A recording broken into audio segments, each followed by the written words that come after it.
Hello you lot, this is KeefCooks, I'm Keef, and today I'm going to do something quintessentially British. I'm going to make Maltloaf.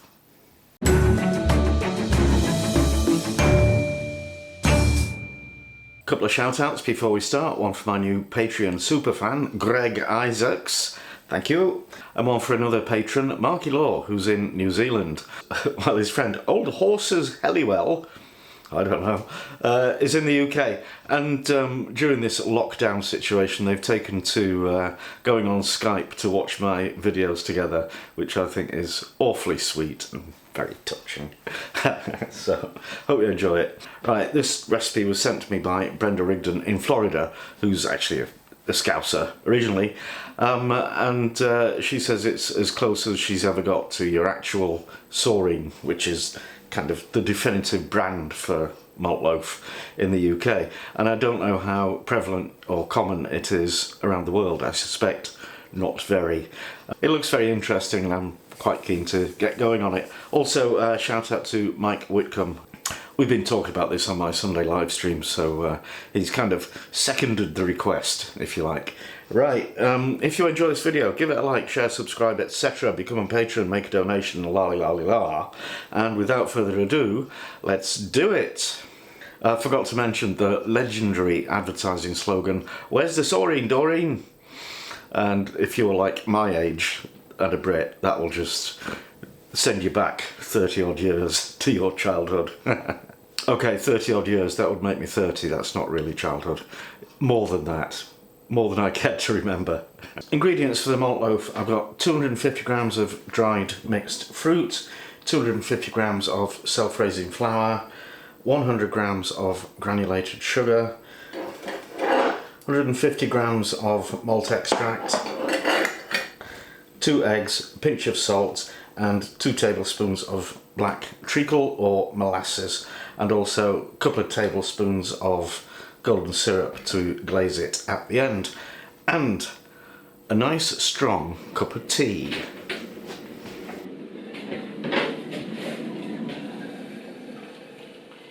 And let that brew for 4 or 5 minutes. Don't add sugar or milk or anything, and then pour it over your fruit. Now, ideally, well, you can leave that, do that the night before, leave it overnight, or just give it a half hour or an hour, just for the fruit to plump up a little bit.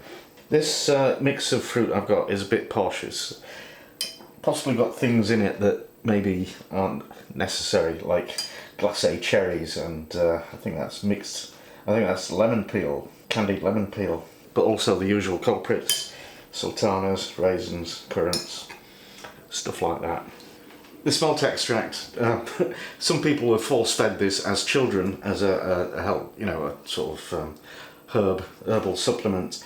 And this one's got cod liver oil added as well. I'm not too sure about that, but I couldn't get any without. And it's kind of hard to get. I got this from a health food store from Holland and Barrett, which is a long established chain in the UK. You can get it from online places as well. Or you can use a 1/4 cup of dry diastatic malt powder, whatever that is. Brenda knows. And you know I'm an idiot, right? So I forgot to put a few things in while it's still hot. You want your black treacle or molasses, and you want your sugar. I'll put the sugar in first because it'll be less messy. Actually, here's a tip: if it doesn't flow, this is flowing okay, but you know, when it's really cold it just won't.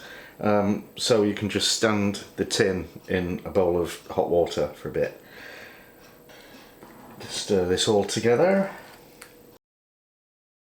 Now you need to heat your oven to 140 Celsius for a fan oven, convection oven.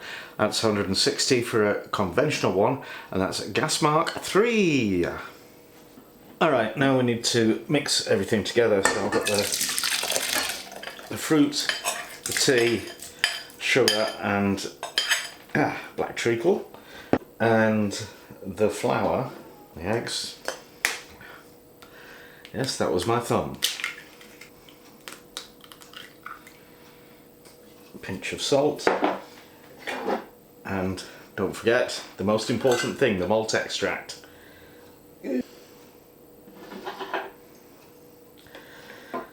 And I think this is a byproduct of the brewing process.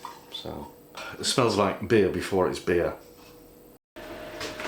Now we'll just beat this till we get a nice smooth batter. Now you need a loaf tin lined with greaseproof paper, and actually I was trying to get a smaller one because that's a little bit too big, but the shelves are bare, you know. People have started baking, people who've never done it before, which is brilliant, but they need loaf tins for their bread, so they've all gone. So I put some dabs of butter to make the paper stick, and I've just cut along to the corners. I also scrunched it up because it's easy to work with it that way, although it will mean that the outside of your loaf might be a bit wrinkled. Okay, now add the batter. Ooh, right, here we go. I thought there was something clunking in it. Right, in the oven for 40 minutes and then we'll see how it's doing.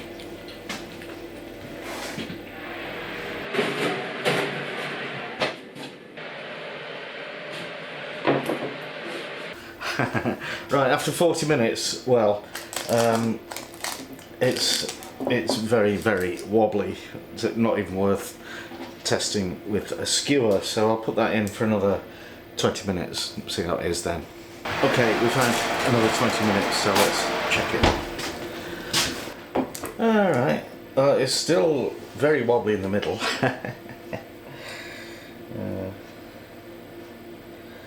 Less so at the outside, so I don't know, another 10-20 minutes. Okay. Looks more like it. So get your skewer and whack it in the middle, and yeah, good resistance in there, and it comes out dry. So that is cooked. So we'll let it cool down a bit, take it out of the tin and put it on a wire rack to cool a bit more. Okay, I just trimmed a bit off the top just to flatten it a little bit, and now we can turn it over, remove the paper.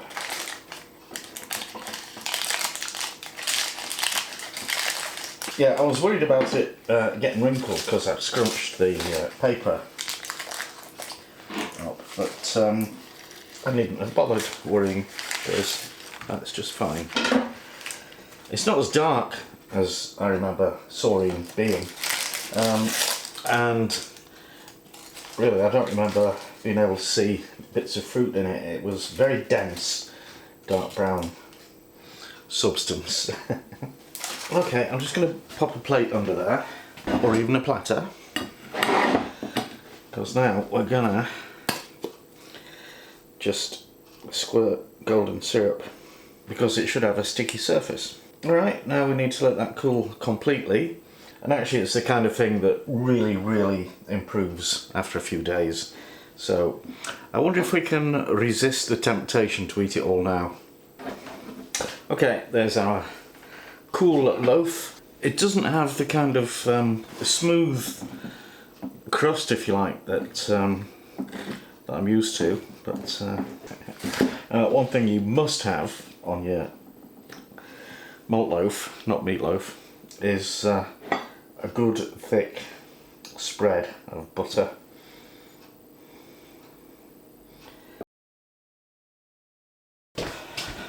And now it's taste test time with Mrs. KeefCooks. Hi guys. Hello. Oh, hoo, hoo, hoo. Meatloaf. Yeah, right. One of my all-time favourite things. Uh-oh. Maltloaf. Ah, I'm using a fork. Yeah, well, it's I'm supposed posh. to be. It's a loaf, isn't it?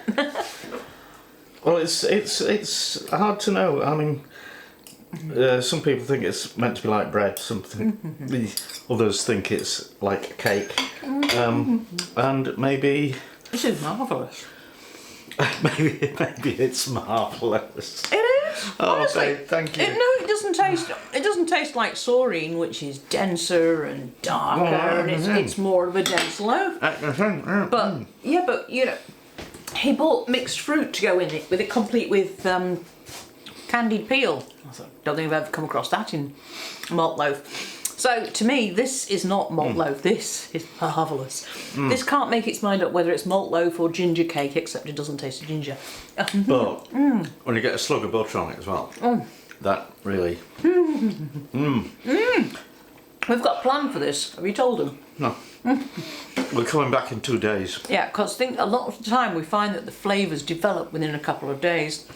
So it'll be interesting to see how much of this is left. This is just amazing. Okay, you have to stop eating.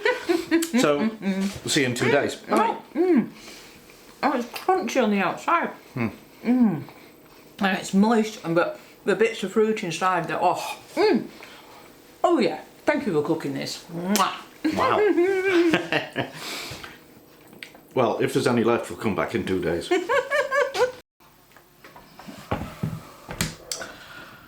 2 days later. Hello. Well, there's some cake left. It's been hard. It's been unbelievably hard, because after that last taste test, this one here, my beloved, she just went on and on and on about how marvellous and fantastic and wonderful. And he was really not, really because I didn't amazing. do it on camera. But I have to say, this, and you can see the size of this compared to what he made. And I think it's absolutely marvellous. This is now officially my favourite loaf, cake, whatever you want to call it, because when we had it on the taste test, it was warm and there were pockets of air around the crystallised fruit, and it was wonderful. And then since then, oh, and of course it's really moist. And then since then, obviously, we haven't put it in a tin or away, so it's been out in the air, and we've been working our way through it. So it gets a little drier each day, but it's still absolutely marvellous. And the cake is set around the fruit, and so you're biting through this wonderful, soft, moist cake, and then you crunch down on some fruit. And, this texture, flavour, colour, look at it, marvellous. Oh, bless, thank you. Do a little tinker.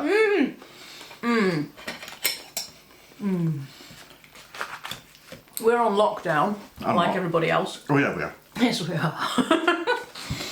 And so I've got serious headphone hair from 8 hours working from home in headphones. And although it's a lovely sunny day outside, we've got a north-facing house and it's cold in here. So a winter warmer. Well, yeah, and I had yoga class earlier on, which has now gone online, and it was in the front room. I was in the front room, freezing me little nadgers off. You should have put the heating on. But it never crossed your mind, did it? It's the middle of summer, the sun's blazing out. But you can't be warm. You can't be cold when you're doing yoga. But anyway, back to this. Honestly, do it. Just do it. If you don't like it, pass it round your friends and family, and they'll take it off your hands. I think this is wonderful.